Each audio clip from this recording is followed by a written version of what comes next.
آپ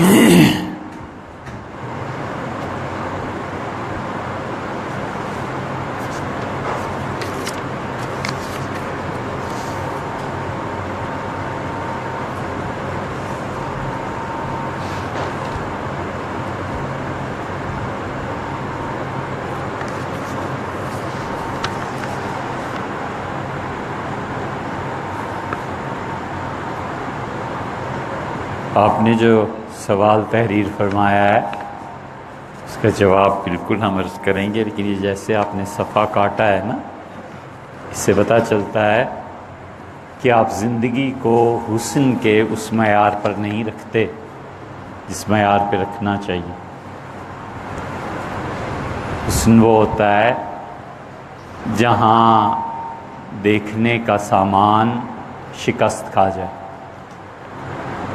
یہ چھوٹی چھوٹی چیزیں انسان کی فکری رجحانات کی نمائندگی ہوتی۔ خلیفہ محمد بن سلمان نے، یہ خلیفہ کب سے ہوئے؟ خلافت تو رہی نہیں بھائی، اب تو دارالخلافہ بھی کوئی نہ رہا۔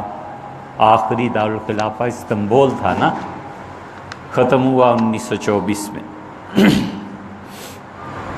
کاغذ کے پھاڑنے سے سمجھ نہیں سارے کچھ آیا۔ جی ہاں، سی این این میں انٹرویو کے دوران اعتراف کیا کہ مسلمانوں میں وہابی فرقہ ہم نے اپنے مغربی دوستوں کی خواہش پہ پیدا کیا۔ ہم نے مساجد اور مدارس پر انویسٹمنٹ کی اور اب ہم اپنے مغربی دوستوں کی خواہش پر اس فنڈنگ کو بند کر رہے ہیں۔ یہ اس میں انہوں نے کوئی نیا انکشاف نہیں کیا۔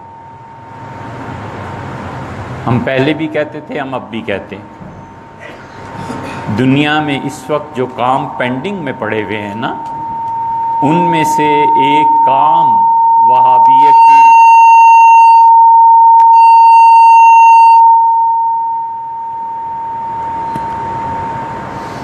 دنیا میں جو کام پینڈنگ میں پڑے ہوئے ہیں نا مسلمانوں کے ذمے، ان میں سے ایک کام وہابیت کی تاریخ کو لکھنا بھی۔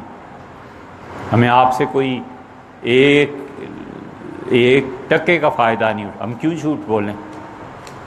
لندن میں ہمارے پاسپورٹ، ہمارے خاندان والے گواہیں، 6 مہینے ہم لندن میں رہے ہیں اور اتنی مرتبہ گئے ہیں کہ میں خود یاد نہیں، اور 6 ماہ میں کوئی کام نہیں تھا سوائے اس کے کہ صبح اٹھے اور ایک کپ چائے پیا اور انڈیا آفس لائبریری چلے گئے، دوپہر کو اترے، سامنے مچھلی کی ایک دکان سے مچھلی کھائی، جا کے پھر بیٹھ کے پڑھنے، اور پھر شام کو جب لائبریری بند ہوئی تو اٹھ کے گھر چلے گئے۔ ساری وہابیت کا ریکارڈ جو انگریزوں نے وہاں رکھا ہوا ہے، اور جو معاہدے ہوئے ہیں خلافت عثمانیہ کو توڑنے پہ، ان وہابیوں نے کچھ بھی جرم نہ کیا ہو، تو ان کا یہ تھوڑا بڑا جرم ہے کہ انہوں نے اردن کے جو شاہ ہیں، ان کے دادا پردادا نے، جو شام کے ہیں ان لوگوں نے، ان سب نے مل کر خلافت عثمانیہ کو توڑا۔ ان سب نے مل کر خلافت عثمانیہ کو بالکل بکھیر کے رکھ دیا۔ جو پیسے لیے، جو معاہدات ہوئے، برطانیہ نے تیل نکالنے پہ جو کچھ کہا، اور برطانیہ کے شاہی خاندان سے جو معاہدے ہوئے کہ کس طرح کریں گے، یہ سب وہاں پڑے ہوئے ہیں۔ کوئی بچہ وقف کر دے اپنی زندگی کو، بشرطے کہ اس کا باپ 1-2 کروڑ چھوڑ کے مر جائے اور کہے بیٹے اس پہ کام کرو، اس وہابیت کی تاریخ کوئی لکھے کہ وہابیت ہے کیا، اور یہ مسلمانوں میں کس طرح عروج پائی، اور ان لوگوں کے برگوبار کیا تھے اور ان کے معاہدات کیا تھے۔ انڈیا آفس لائبریری میں، جو اب برٹش لائبریری کے نام سے مشہور ہے لندن میں، سارا ریکارڈ پڑا ہوا ہے ان کا، کس طرح انہوں نے خریدا، کس طرح انہوں نے کہا کہ شیعہ سنی کی بنیاد رکھو۔ سلطان عبدالعزیز کا بیٹا کس طرح گیا نجف میں، سیدنا علی رضی اللہ عنہ کے آگ کو مزار کو آگ لگایا۔ کسی کی بھی قبریں جلانا جائز ہیں، میرے باپ کی قبر کو جو جا کے جلائے تو مجھے کچھ دکھ نہیں ہوگا۔ سیدنا حسین ابن علی رضی اللہ عنہ کے مزار پہ آگ لگا کے آ گئے، اور جو انہوں نے وقف لوٹا ہے وہابیوں نے وہاں، اور جو کرتوت انہوں نے کیے ہیں وہ تھوڑے ہیں۔ حتیٰ کہ وہاں کا نجف کا ایک شیعہ اٹھا باقر، اور وہ آیا اور اس نے دریا میں آ کے اس کے بیٹے کو قتل کر دیا۔ اس کا ہم نے اپنا بدلہ لے لیا، اور انہوں نے سارے علاقوں میں شیعہ سنی فساد مچا دیا۔ ان کے نزدیک سب واجب القتل تھے۔ شامی جیسا آدمی جس پہ پچھلے 250 سال سے فقہ حنفی کا دار و مدار ہے، وہ اکیلا شخص، وہ تو 54-55 برس کی عمر میں ان کا انتقال ہو گیا رحمہ اللہ۔ اگر اور زندگی ہوتی تو کتنے بڑے کارنامے انجام دیتے۔ وہ عینی شاہد ہے ان سب چیزوں کے۔ اپنی شامی میں وہ لکھتے ہیں کہ یہ سب وہابی خارجی ہیں جو خلافت عثمانیہ کے خلاف اٹھ کھڑے ہوئے ہیں۔ ان کا اس سے بڑا جرم کوئی نہیں کہ خلافت عثمانیہ کو انہوں نے ٹکڑے ٹکڑے کر دیا انگریزوں کے کہنے پہ۔ بٹلر نے جو کتاب لکھی ہے وہ مرتب کرنے سے پہلے مر گیا، اس کی یادداشتیں تھیں حضرت رسالت مآب صلی اللہ علیہ وسلم کے روضہ مبارک پر جو حملہ کیا ہے اور نیچے چلے گئے ہیں اور جا کر قبر شریف کو جو توڑا ہے، وہ کس کھاتے میں ہے؟ کوئی ایک جرم ہے ان کا؟ یہ تو ابھی 2 سال پہلے کی بات ہے، کہہ رہے تھے کہ حضور اقدس صلی اللہ علیہ وسلم کا مزار سب سے بڑا شرک کا اڈا ہے، لہٰذا راتوں رات کھدائی کرو، رسول اللہ صلی اللہ علیہ وسلم کی جسم مبارک کو نامعلوم مقام پر منتقل کر دو، بعد میں اس پہ بلڈوز کر دینا۔ تو ماشاء اللہ شاہی خاندان سے جواب آیا کہ یہ بات مناسب نہیں، پکڑ کے اس کو تعزیر نہیں لگاتے کہ حضور اقدس صلی اللہ علیہ وسلم کی توہین کرتے ہو۔ نبی کریم صلی اللہ علیہ وسلم عام مسلمان بھی ہوتے۔ حضور اقدس صلی اللہ علیہ وسلم نے دیکھا تھا کسی کو قبر کے ساتھ ٹیک لگا کے بیٹھے ہوئے، تو آپ نے فرمایا تمہیں پتہ نہیں ہے قبر والے کو اس سے تکلیف ہوتی ہے، ہٹو یہاں سے۔ نیچے چلے گئے، جا کے لوٹ مار کی۔ عثمانیوں کا پہلا گورنر جب مدینہ منورہ میں آیا تھا تو اس نے کہا تاجروں کو بلایا، اور پہلی مرتبہ اس نے روضہ مبارک پہ حاضری دینی تھی۔ اس نے کہا بتاؤ سب سے بڑا ہیرا کون سا ہے؟ بتایا گیا 80,000 تولے سونے کا ہیرا ہے، اس کا لے آؤ۔ 80,000 تولے ادا کیے اور ہیرا سونے کی پلیٹ میں جڑوا کے قبر شریف پہ نیچے چلا گیا، اور بس قبر پہ رکھا اور کہا اللہ کے رسول یہ میری طرف سے آپ کی خدمت میں ہدیہ ہے، بس چپ کر کے ہٹ گیا اور رو پڑا۔ حضور اقدس صلی اللہ علیہ وسلم کی قبر شریف پہ لوگوں کی جانیں قربان ہو گئیں۔ 2 سال تک مدینہ منورہ کا 4 سال تک محاصرہ رہا ہے۔ عثمانیوں نے تلوار نہیں اٹھائی، عثمانیوں نے کہا رسول اللہ صلی اللہ علیہ وسلم کو کیا منہ دکھانا ہے، قیامت میں کہیں گے میرے شہر میں قتل و غارت گری ہوتی رہی، اور انہوں نے بھی ظالموں نے کوئی ایک ان کا ہے، کوئی ایک چیز ہے انہوں نے کی کیا؟ اس کی تاریخ سنائیں۔ مساجد، مدارس، انویسٹمنٹ انہوں نے باقاعدہ کی، بر صغیر میں انویسٹمنٹ نہیں کی۔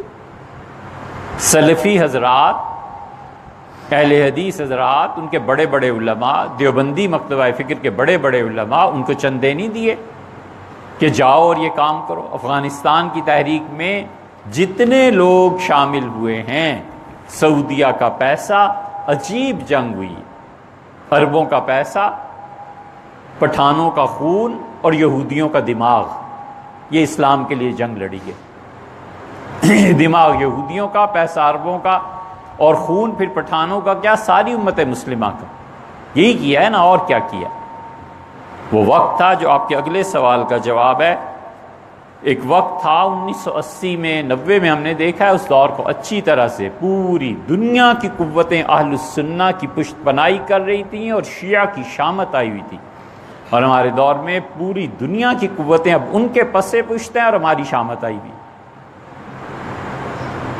سیاست میں کوئی ایسی غرض ہے ہی نہیں سرے سے، ہم تو صرف اس کو مذہبی اور امت کے حوالے سے دیکھتے ہیں کہ امت میں کیا ہو رہا ہے۔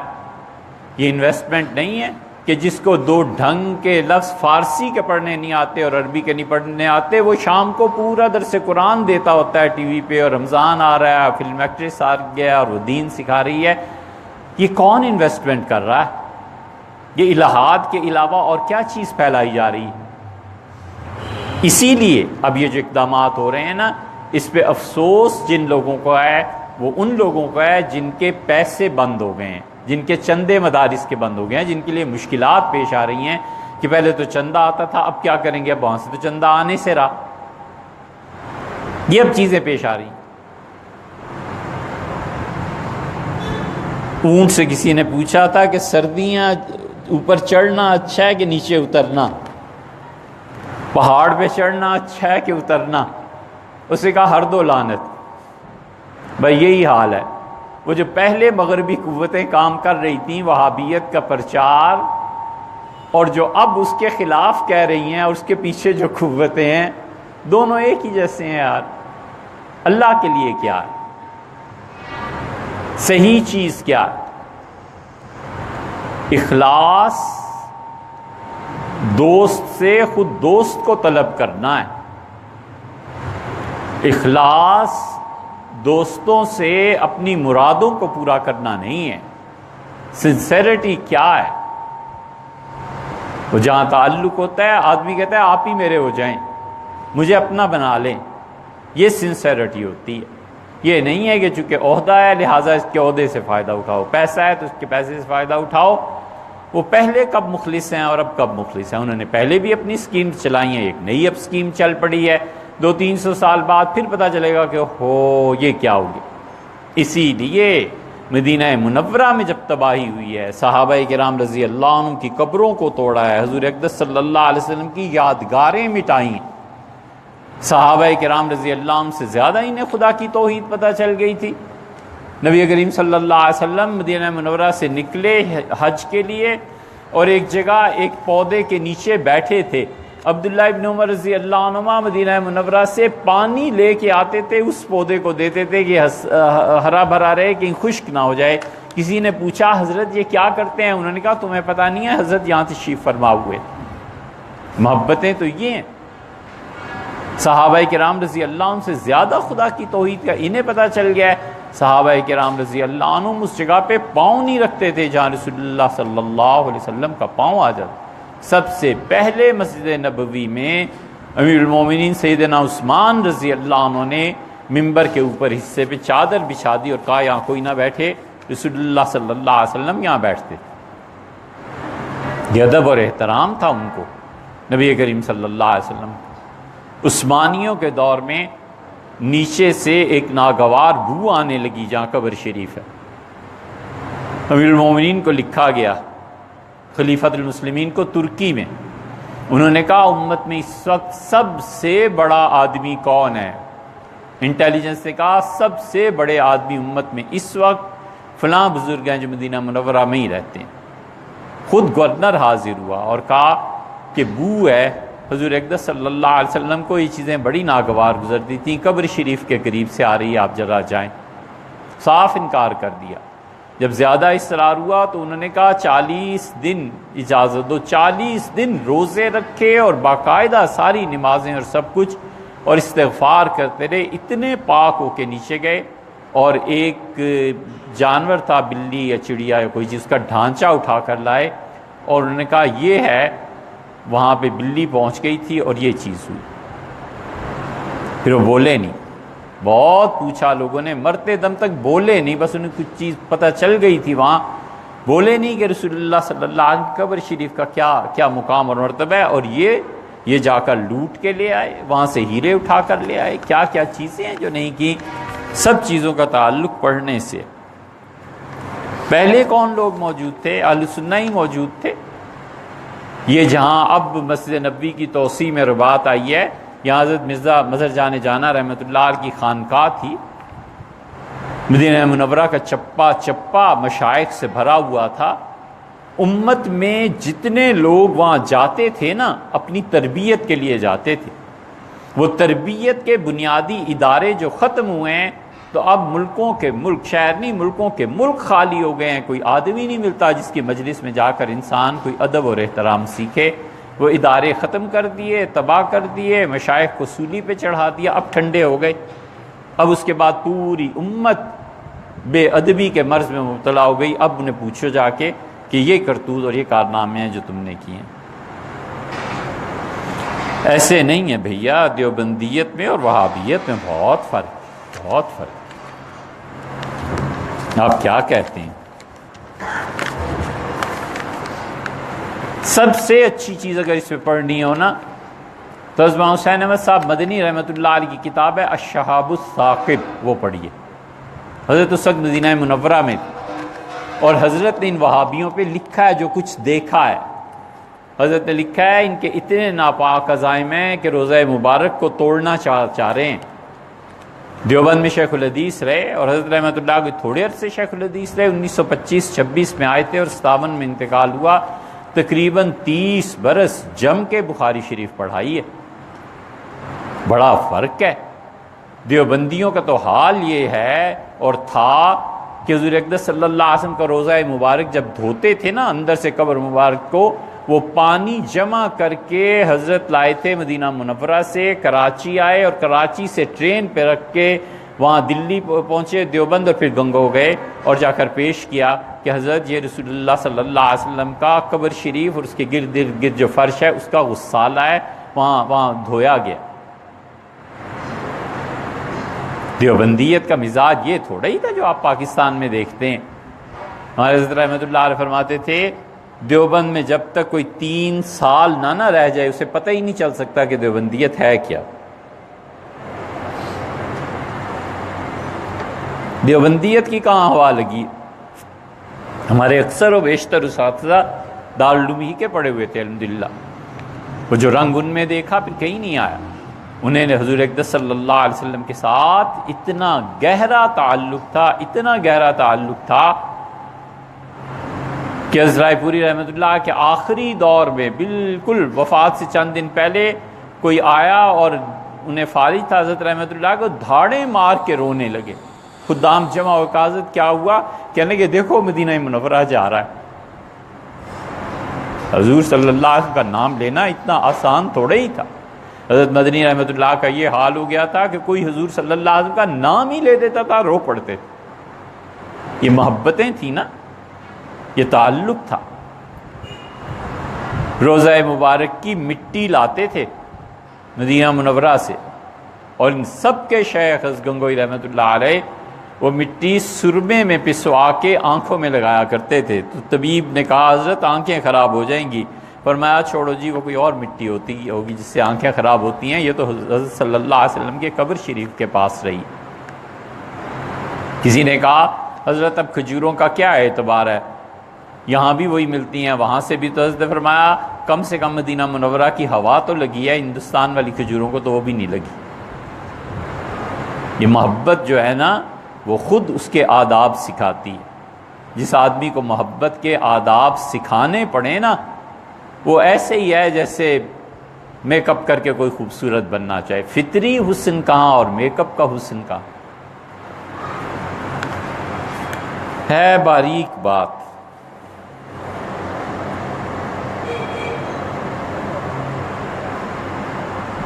شمس جو تھے نا تبریزی، انہیں عمر میں کوئی آدمی نہیں ملتا تھا جس کو وہ سمجھا سکیں کہ میں کیا ہوں۔ اللہ تعالیٰ جب یہ خزانے اور معرفت کسی کو عنایت کرتا ہے تو بالعموم 3 صورتیں اس کی بن جاتی ہیں، اس میں سے ایک صورت یہ بھی ہو جاتی ہے۔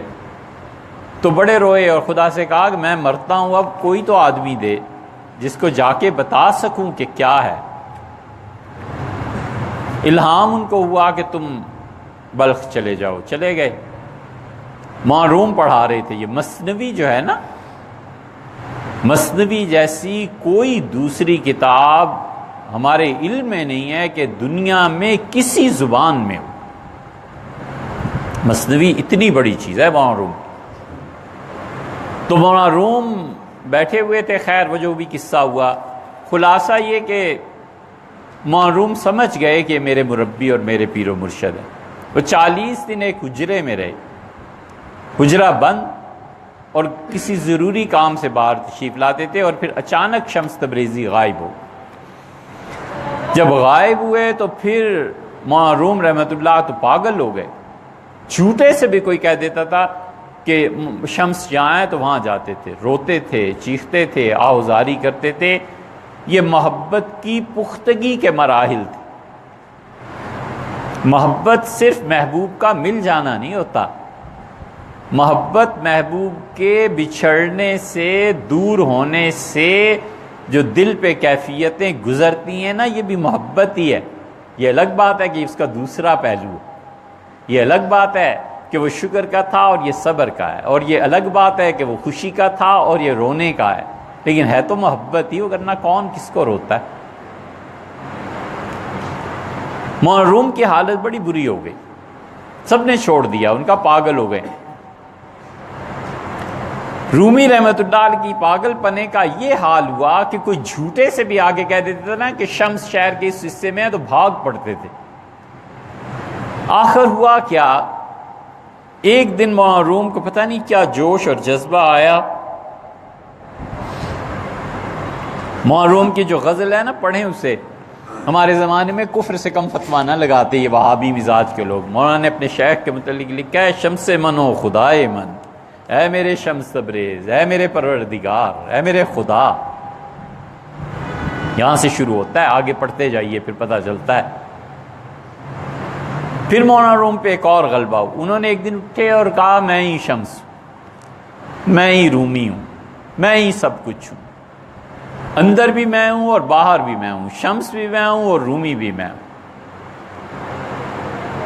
رانجھا رانجھا کوک دینی، میں آپے رانجھا ہوئی، ایسے ہی ہے ہے نا۔ انہوں نے کہا میں ہی ہوں اب جو کچھ ہوں۔ باریک بات یہ ہے کہ کسی نے ایک دن آ کے کہا کہ شمس فلاں جگہ آئے ہیں، غریب آدمی تھا، اس سے اس مذاق کی سوجی۔ مولانا اٹھے، پگڑی اتاری، کپڑا اوپر کا اتارا، رومال اٹھایا، جو پاس تھا اسے دے دیا اور کہا حضرت سے میرا سلام کہنا۔ جب وہ چلا گیا تو کسی نے کہا مولانا اس نے جھوٹ بولا تھا، کہنے کہ میں جانتا ہوں۔ اس کا تو آپ نے کیا کیا؟ کہنے کہ اگر سچ بولا ہوتا تو جان نہ دے دیتا۔ یہ ہے محبت، یہ ہے تعلق۔ کیا بات تھی؟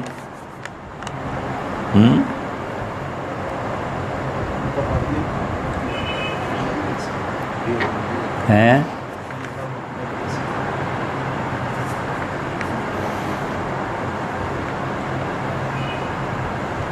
ہاں، دیوبندیت کی بات تھی۔ انہیں حضرت رسالت مآب صلی اللہ علیہ وسلم سے ایسی گہری محبت تھی، ایسی شدید محبت تھی، حضرت دھاڑے مار کے انہوں نے لگے کہ دیکھو مدینہ منورہ جا رہا ہے۔ یہ وہابیت میں کہاں رنگ غالب تھا، حتیٰ کہ وہابیوں میں جو اہل حدیث کہلاتے ہیں، جو رنگ ہم نے دیکھا وہ اب نہیں ہے۔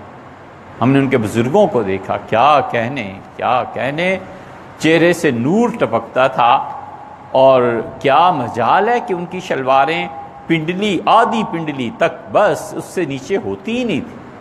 ہم نے وہاں اسماعیل صاحب کو دیکھا، وہ تہجد میں ایسے روتے ہوئے دیکھا جیسے کوئی پٹائی کسی کی ہو رہی ہوتی ہے بچے کی، اور رو کے اللہ کے سامنے برا حال تھا۔ اللہ ہی کو اپنا ملجا اور ماوا اور اللہ ہی کو مرکز مانتے تھے اور اللہ ہی کے سامنے جھکتے تھے۔ یہ بھی تو اہل حدیث ہی تھے۔ اتنی تاثیر تھی ان کے کلام میں۔ ایک بزرگ تھے گرجاکھی ایک محلہ ہے بھی گجرانوالہ میں۔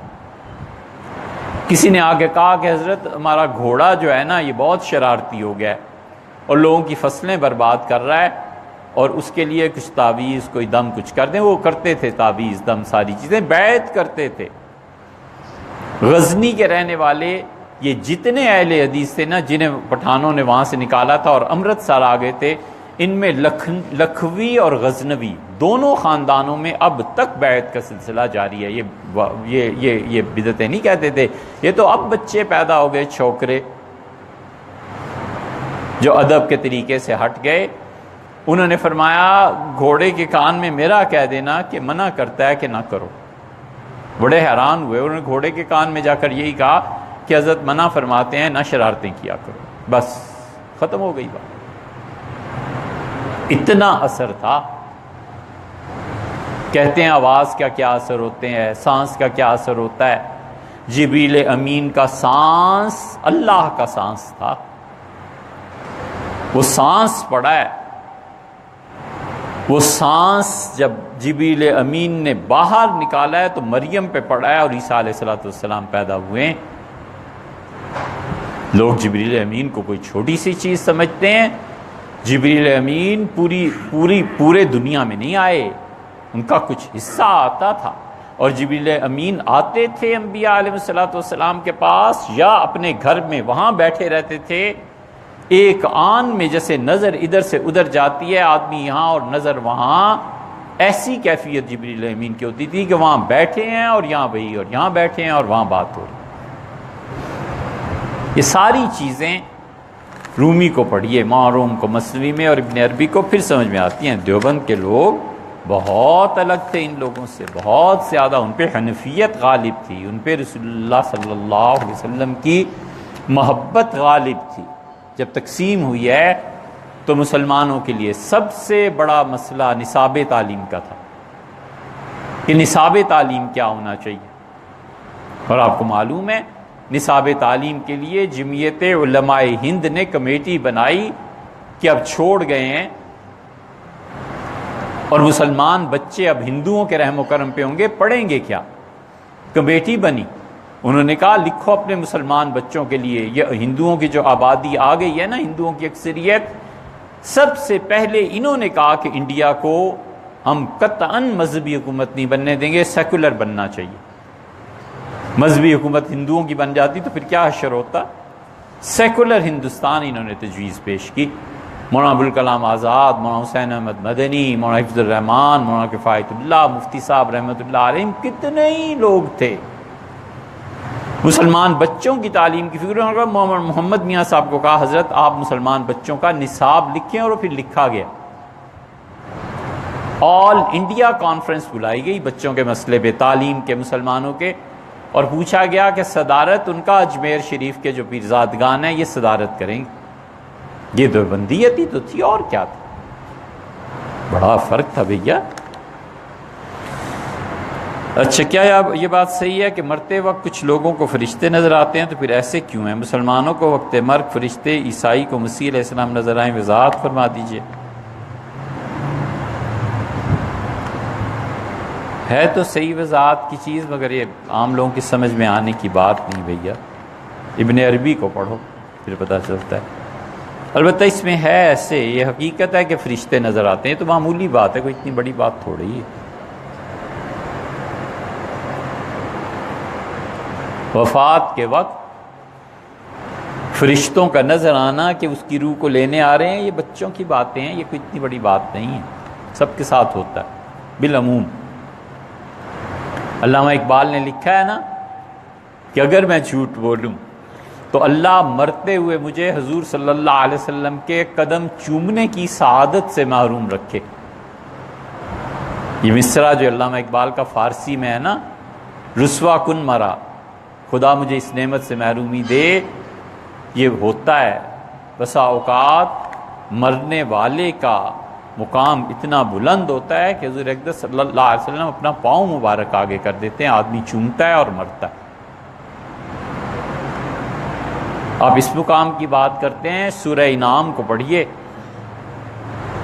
ایسا مقام آ جاتا ہے کہ اللہ اپنے فرشتوں کو بھی درمیان سے ہٹا دیتا ہے اور خود اپنے دست مبارک اور اپنی قدرت سے بندے کی روح نکالتا ہے۔ کوئی چھوٹی سی چیز ہے، خدا جس پاک روح کو خود اپنے ہاتھ سے نکالے گا، جہنم میں جانے کی گنجائش ہی کیا باقی رہے؟ بہت چیزیں ہیں ایسی۔ عیسائیوں کو کیا نظر آتے ہیں؟ مسیح علیہ السلام نظر آتے ہیں۔ دیکھو بھیا، یہ دار و مدار نہیں ہے نجات کا، یہ افضلیت کی چیزیں ہیں۔ اللہ کو ماننے کے جو لوازمات ہیں اس سمیت ماننا بنیاد ہے۔ بہت غور سے اس کو سننا چاہیے کہ اللہ کو ماننے کے جو لوازمات ہیں ان سمیت اللہ کو ماننا یہ اصل بنیاد ہے۔ فرشتے نظر آئیں یا نہ آئیں، حضور صلی اللہ علیہ وسلم کے پاؤں مبارک کو بوسہ دے یا نہ دے، پتہ چلے یا نہ چلے، اصل چیز یہ ہے۔ ایک ہے خدا کا تصور، اس کو پوجنا، کچھ نہیں ہے۔ ایک آدمی کہتا ہے میں مسلمان ہوں، پھر وہ کہتا ہے کہ میں اللہ کو مانتا ہوں۔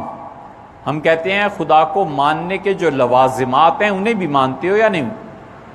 ایک شخص کہتا ہے میں اللہ کو مانتا ہوں اور آخرت کو نہیں مانتا، وہ تو تصور کو مانتا ہے، خدا کے ایک تصور کو، اللہ کی حقیقت کو نہیں مانتا۔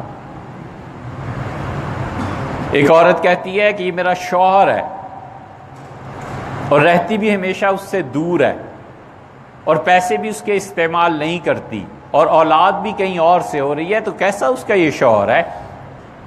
شوہر ماننا تو جب ہے کہ جب شوہر کے ماننے سے جو چیزیں واجب اور لازم ہو جاتی ہیں ان کو بھی مانے۔ اللہ کو اگر کوئی ماننے کا دعویٰ کرتا ہے اور آخرت کو نہیں مانتا تو اس کا ماننا نہ ماننا سب برابر ہے۔ فرعون خدا کو نہیں مانتا تھا، آخرت کو نہیں مانتا تھا، تو کیا ہو گیا پھر؟ اگر عقیدہ یہ ہے، اس لیے جو دنیا میں نئے جتنے یہ آ رہے ہیں نا دہریے اور ملحد، یہ سب کہتے ہیں جی اللہ کو مانتے ہیں، بس یہ خدا کی توحید کا کافی ہے عقیدہ۔ ایسے نہیں ہے بھیا، آپ اللہ کو نہیں مانتے، ایک تصور کو مانتے ہیں، ایک خیال کو آپ مانتے ہیں۔ اگر آپ اللہ کو مانتے ہوتے تو آخرت کو بھی مانتے۔ اس کا فیصلہ کون کرے گا؟ جو اللہ کو مانتا ہے کہ عمل صالح کیا ہے۔ جتنی جدید سوچ کے ملحد ہمارے بچے ہیں نا، ان سے پوچھو یہ فیصلہ کون کرے گا کہ نیکی کا عمل یہ ہے یا نہیں ہے؟ میت کو دفن کرنا نیکی ہے، کون فیصلہ کرے گا؟ اللہ تو فیصلہ نہیں کرتا۔ اللہ تعالیٰ نے کہاں کہا ہے؟ اللہ نے فرمایا فَأَقْبَرَهُ، اور اسے قبر میں لٹاتے ہیں یا قبر دیتے ہیں۔ تو ہم کہتے ہیں اللہ نے یہی کہا ہے نا، قبر میں بھیجنا یعنی اس دنیا سے ختم کرنا۔ ایک کہتا ہے میں اللہ کو مانتا ہوں اور مجھے میرے مرنے کے بعد جلا دینا۔ اب عمل صالح کیا ہے؟ قبر میں دفن کرنا یا جلانا؟ عمل صالح کا فیصلہ ہمیشہ نبوت کرتی ہے۔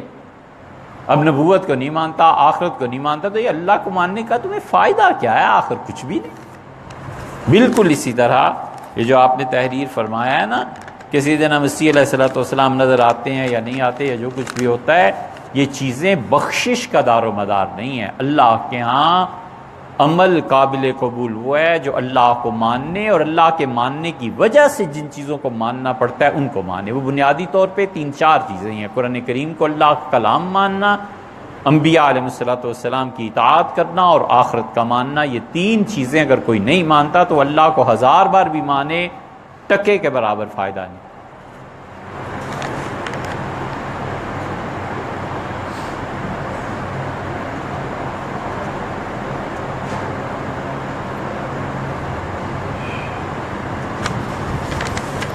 سورہ مریم کے آغاز میں اللہ تعالیٰ نے ارشاد فرمایا کہ سلامتی ہے اس پر، اس کے پیدائش کے دن پر، صفات کے دن پر اور اس دن پر جب وہ دوبارہ اٹھایا جائے گا۔ یہ آیات حضرت یحییٰ کے بارے میں، عیسیٰ علیہ السلام کے بارے میں ارشاد ہے کہ عیسیٰ نے پیدائش کے وقت یہ الفاظ دہرائے۔ اللہ جانے کیا لکھا ہے یہ، اچھا کہ سلامتی ہے میرے پر، میری پیدائش اور قیامت کے دن پر جب میں دوبارہ اٹھایا جاؤں۔ اس میں وضاحت کیا کرنی ہے؟ انہوں نے بشارت دی اپنی قوم کو، والسلام علیہ یوم ولدت، اور جس دن میں پیدا ہوا ہوں اللہ کی سلامتی نازل ہو اس دن۔ بالکل ٹھیک ہے، بڑا مبارک دن تھا۔ حضور اقدس صلی اللہ علیہ وسلم کب پیدا ہوئے ہیں؟ سوموار کے دن۔ نبی کریم صلی اللہ علیہ وسلم خود فرمایا، مسلم کی روایت میں آتا ہے، آپ نے فرمایا میں پیر کے دن پیدا ہوں اور میں پیر کے دن روزہ رکھتا ہوں۔ اس کا مطلب ہے کہ پیر کا دن جو ہے رسول اللہ صلی اللہ علیہ وسلم نے برکت کا زیادہ اچھا دن قرار دیا ہے کیونکہ اس دن پیدا ہوئے ہیں۔ اسی لیے بعض کے محدثین نے اس پہ بحث کیا ہے کہ جمعے کے دن کی وفات افضل ہے یا پیر کے دن کی، کیونکہ رسول اللہ صلی اللہ علیہ وسلم کی ولادت کا دن ہے۔ اگرچہ محققین نے فیصلہ کیا ہے کہ جمعے کا دن افضل ہے۔ وَيَوْمَ أُبْعَثُ حَيًّا، اور جب میں دوبارہ پیدا کیا جاؤں گا، برکت والا ہے وہ دن۔ بالکل ٹھیک ہے، انبیاء علیہ السلام جب دوبارہ پیدا کیے جائیں گے، دنیا میں اٹھائے جائیں گے، تو کوئی معمولی دن تھوڑا ہی ہوگا۔ ان کی امتیں ان کے پیچھے ہوں گی، انصاف اس دن قائم ہوگا۔ حضرت عیسیٰ علیہ السلام نے کہا خدا کی مہربانی ہے اس دن پہ، اس دن میں پیدا ہوا ہوں، اور جس دن میرا انتقال ہوگا سیدنا مسیح علیہ السلام ان کا بھی انتقال ہو جائے گا۔ اب کبھی قرآن کی ایک آیت پر غور کریں. اللہ تعالیٰ فرماتے ہیں کہ ہم نے اس سے کہا مریم سے اور عیسیٰ علیہ السلام سے کہ تمہارا بیٹا بات کرے گا مہدم و کہلا، گفتگو کرے گا تمہارا بچہ جب وہ پالنے میں ہوگا، پنگوڑے میں، اور جب وہ 40 سال سے زیادہ کی عمر میں پہنچے گا کہولت میں تو تمہارا بچہ گفتگو کرے گا. یہ قرآن میں آیا ہے. یہاں پہنچ کے بڑے بڑے مفسرین اٹک گئے ہیں اور وہ کہتے ہیں کہ اس کا مطلب کیا ہے؟ 40-50 برس کا ہو کے تو ہر آدمی بولتا ہے. اللہ نے کیوں کہا عیسیٰ علیہ السلام کے متعلق کہ اللہ نے بشارت دی کہ مریم جو تحفہ ہم عنایت کر رہے ہیں نا، یہ تمہارے بچے کی شان ہے کہ جب بڑا ہوگا تب بھی بولے گا. تو وہ کہتے ہیں بڑے ہو کے تو سارے ہی بولتے ہیں، عیسیٰ علیہ السلام کی کیا خصوصیت؟ پھر وہ کہتے ہیں کہ اس کا مطلب یہ ہے کہ اس کے ساتھ انوکھا واقعہ یہ ہوگا کہ یہ اپنی عمر میں جوانی کے بعد اٹھا لیا جائے گا اور دنیا میں جب واپس آئے گا تو اس زبان میں کلام کرے گا جو اس وقت دنیا میں رائج ہوگی. اس کی زبان جو ہوگی وہ مٹ چکی ہوگی. جب وہ آئے گا تو جو اس زمانے کی زبان ہوگی اس میں وہ لوگوں سے گفتگو کرے گا اور ایسے جہان سے ہو کے آیا ہوگا جس جہان کی خبریں وہ لوگوں کو پہنچائے گا. کاہل کا لفظ اللہ نے استعمال کیا ہے. تو سیدنا مسیح علیہ السلام جس دن آئے اللہ کی مہربانیاں نازل ہوئی. انبیاء علیہ السلام کا دنیا میں آنا، ان دنوں کا بعد میں امتوں کا یادگار کے طور پر منانا، وہ سب اصل میں انہی آیات سے استنباط کیا گیا.